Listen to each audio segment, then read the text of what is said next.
चलिए सुनते हैं भक्ति के मार्ग की एक अगली प्रेरक कहानी। एक आलसी लेकिन भोला वाला युवक था। आनंद दिन भर कोई काम नहीं करता था, बस खाता ही रहता और सोता रहता। घर वालों ने कहा, चलो जाओ, निकलो घर से, कोई काम धाम करते नहीं हो, बस पड़े रहते हो।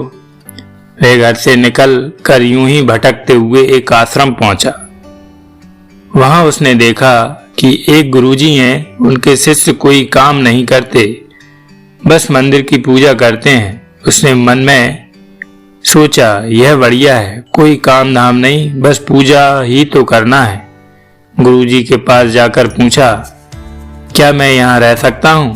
गुरुजी बोले, हाँ, क्यों नहीं, लेकिन मैं कोई काम नहीं कर सकता हूँ। गुरुजी, कोई काम नहीं करना है, बस पूजा करनी होगी। आनंद, ठीक है, वह तो मैं कर लूंगा। अब आनंद महाराज आश्रम में रहने लगे। ना कोई काम, ना कोई धाम, बस सारा दिन खाते रहो और प्रभु भक्ति में भजन गाते रहो। महीना भर हो गया। फिर एक दिन आई एकादशी। उसने रसोई में जाकर देखा, खाने की कोई तैयारी ना थी। उसने गुरुजी से पूछा, आज खाना नहीं बनेगा क्या? गुरुजी ने कहा, नहीं, आज तो एकादशी है, तुम्हारा भी उपवास है। उसने कहा, नहीं, अगर हमने उपवास कर लिया तो कल का दिन ही नहीं देख पाएंगे। हम नहीं कर सकते उपवास, हमें तो भूख लगती है, आपने पहले ही क्यों नहीं बताया? गुरुजी ने कहा, ठीक है, तुम ना करो उपवास, पर खाना भी तुम्हारे लिए कोई और नहीं बनाएगा, तुम खुद बना लो। मरता क्या ना करता, गया रसोई में। गुरुजी फिर आए, देखो, अगर तुम खाना बना लो तो राम जी को भोग जरूर लगा लेना और नदी के उस पार जाकर बना लो रसोई। ठीक है। लकड़ी, आटा, तेल, घी, सब्जी लेकर आनंद महाराज चले गए। जैसा तैसा खाना भी बनाया, खाने लगा तो याद आया, गुरुजी ने कहा था कि राम जी को भोग लगाना है। वह भजन गाने लगा, आओ मेरे राम जी, भोग लगाओ जी, प्रभु राम आइए, श्री राम आइए, मेरे भोजन का भोग लगाइए। कोई ना आया तो बेचैन हो गया कि यहाँ तो भूख लग रही है और राम जी आ नहीं रहे। भोला मानस जानता नहीं था कि प्रभु साक्षात तो आएंगे नहीं, पर गुरुजी की बात मानना जरूरी है। फिर उसने कहा, देखो प्रभु राम जी, मैं समझ गया कि आप क्यों नहीं आ रहे हैं। मैंने रूखा सूखा बनाया है और आपको तर माल खाने की आदत है, इसलिए नहीं आ रहे हैं। तो प्रभु सुनो, आज वहां भी कुछ नहीं बना है, सबकी एकादशी है, खाना हो तो यहीं भोग लगा लो।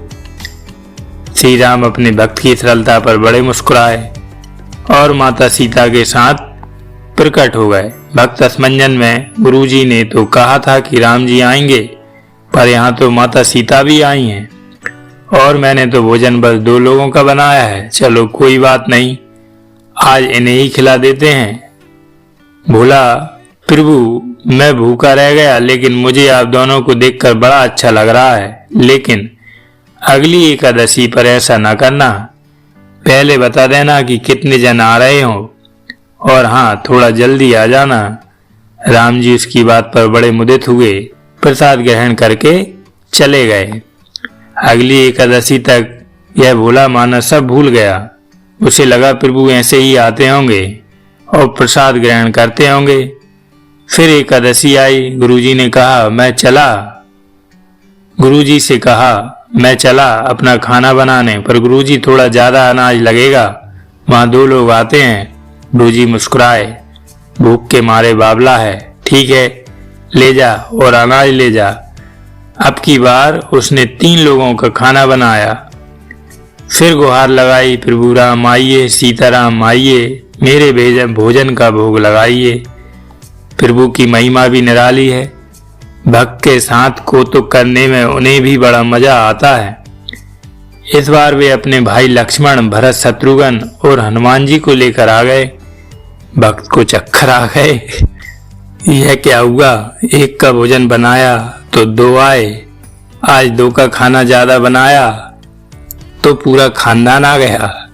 लगता है आज भी भूखा ही रहना पड़ेगा। सबको भोजन लगाया और बैठे बैठे देखता रहा। अनजाने ही उसकी भी एकादशी हो गई। फिर अगली एकादशी आने से पहले गुरुजी से कहा, गुरुजी ये आपके प्रभु राम जी अकेले क्यों नहीं आते? हर बार कितने सारे लोग ले आते हैं। इस बार अनाज ज्यादा देना। गुरुजी को लगा कहीं ये अनाज बेचता तो नहीं है, देखना पड़ेगा जाकर। भंडार में कहाँ इसे जितना अनाज चाहिए दे दो और छुपकर उसे देखने चल पड़े। इस बार आनंद ने सोचा खाना पहले नहीं बनाऊंगा, पता नहीं कितने लोग आ जाएं। पहले बुला लेता हूँ फिर बनाता हूँ। फिर टेर लगाई, प्रभु राम आइए, श्री राम आइए, मेरे भोजन का भोग लगाइए।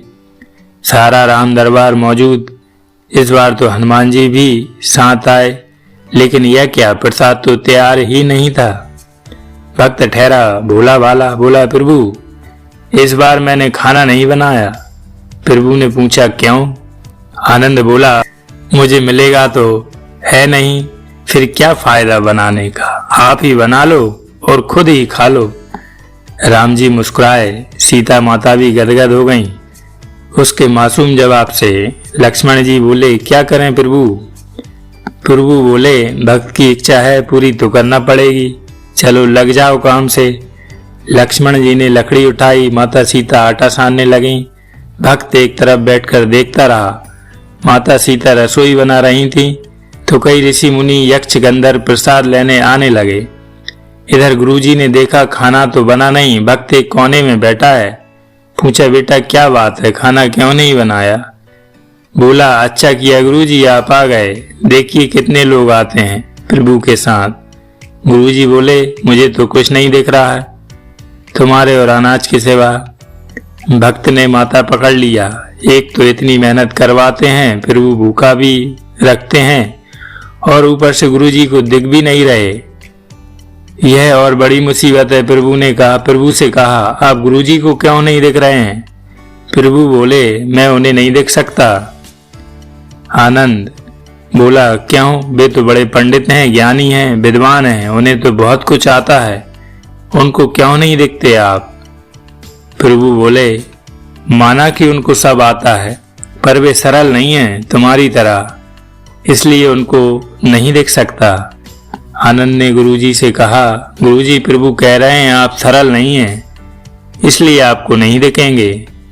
गुरुजी रोने लगे, वाकई मैंने सब कुछ पाया पर सरलता ना पा सका तुम्हारी तरह, और प्रभु तो मन की सरलता से ही मिलते हैं। प्रभु प्रकट हो गए और गुरुजी को भी दर्शन दिए। इस तरह एक भक्त के कहने पर प्रभु ने रसोई भी बनाई। जय श्री कृष्ण, जय श्री राम, जय श्री राधे।